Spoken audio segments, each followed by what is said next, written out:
Going down swinging like Tim Walz. Well, we're learning new details about the magnitude of Minnesota's massive welfare fraud. Federal authorities say it could total over $9 billion. The fraud is not small. It isn't isolated. The magnitude cannot be overstated. What we see in Minnesota is not a handful of bad actors committing crimes. It's a staggering industrial scale fraud. It's swamping Minnesota and calling into question everything we know about our state. But Tim Walz and his administration are pushing back, saying there was only a little bit of fraud.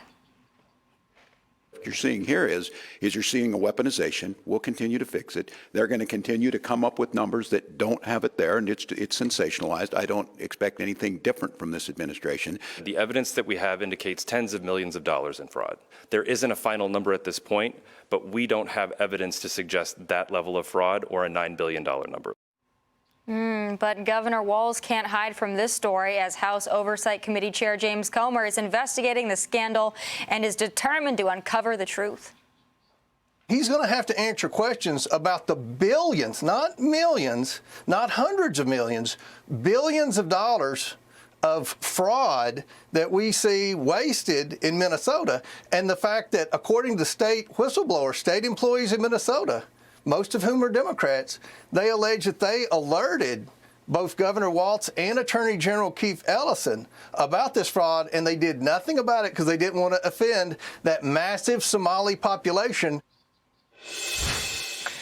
Guy, this to me, if there was ever an investigation to be had, and Republicans were ever going to take time to investigate anything, I would say this would probably be it. And I don't think Minnesota is where it should stop. I think Minnesota is where it should start, because I have a feeling many other states, we could probably uncover some billions with the B. But I know you and I both saw a tweet about this, about just massive welfare fraud in general and SNAP fraud. I mean, it spans a lot of different categories, right? But if you break down the numbers, I think we saw a real staggering one about how much money we're actually being robbed of in this country. Yeah, I mean, you can go through any of the numbers, actually. Starting just in Minnesota, it seems like what we're hearing from the governor there is, oh, the Republicans are making up numbers.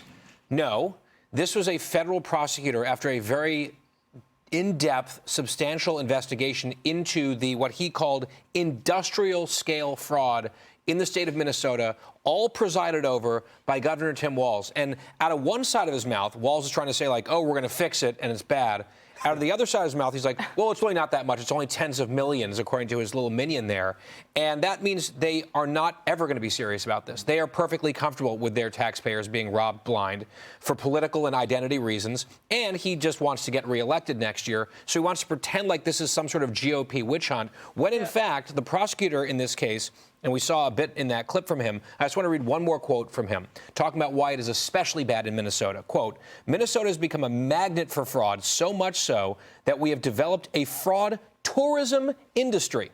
People coming to our state purely to exploit and defraud its programs. This is a deeply unsettling reality all Minnesotans should understand.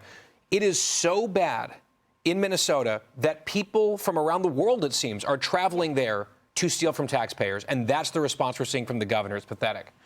You know, Joey, we invite the third world, and in return, they rob us blind. That's such a nice, generous gift they've given back to us. I mean, Tim Walz has made a big thing about, don't say it's the Somalis. But when you look at the fraud, it was done by the Somali population. So he wants to make it about race. He wants to make it about identity. The mayor there wants to eat Somali food and almost throw up and say, I love the Somalis. But I don't think they're understanding that we don't care because it's their race or their religion. We care because it's a group of people who are doing it. And to Guy's point, apparently they're doing it in a well-organized way, and they targeted this state for it. Yeah, I don't care about their race. I do care about their country of origin. I mean, Rob O'Neill, if you don't know who he is the man who shot bin Laden. He put the book out. But before that, or after that, I'm not sure, he also was on the team that saved Captain Phillips.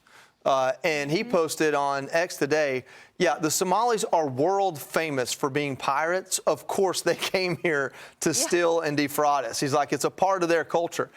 I don't know how you call that racist. If it's true, it's true. I mean, I don't have to go back to Mogadishu to see these problems. But I will say this when it comes to what's being said. is never snatch defeat from the jaws of victory. If it's a $1 billion scam, that's huge. If it's a $500 million scam, that's huge. I hope Joe Thompson knows exactly what he's talking about when he uses the $9 billion number, because I don't want Tim Walz and Democrats to have an argument at all to go back to the voters and deceive them with of, well, they're blowing it out of proportion. It's not that big of a deal. So I hope when he says $9 billion, he's got the paperwork to prove it, because I don't want them to give them room to have a rebuttal, because this is egregious. Just so overtly egregious. It's bad, Mom. Yeah, and to Joey's point, the question is how quickly can they prosecute these cases, and that's going to rack up the honest total when it all gets to the end of it. And these cases can be hard to prosecute and to prove and to chase down money trails. The House Oversight Committee in this letter to Keith Ellison, the prosecutor here in this case, they make the argument that the state essentially knew that this fraud was happening and allowed it to occur. In this letter, it says a June 2024 report from the Minnesota Department of Education found that the threat of litigation and negative press from providers engaged in the fraud schemes affected how state officials use their regulatory power. A former fraud investigator in the Attorney General's office said that state regulators, especially those in the Democratic-led administration, were reluctant to take action in response to the allegations involving the Somali community. So there were concerns. So the government protecting itself is the allegation. They didn't want to be called a name in the local or national press. Yeah. So they allowed their taxpayers and all of us to be robbed blind. What a Christmas tale. Hey, Sean Hannity here. Hey, click here to subscribe to Fox News YouTube page and catch our hottest interviews and most compelling analysis. You will not get it anywhere else.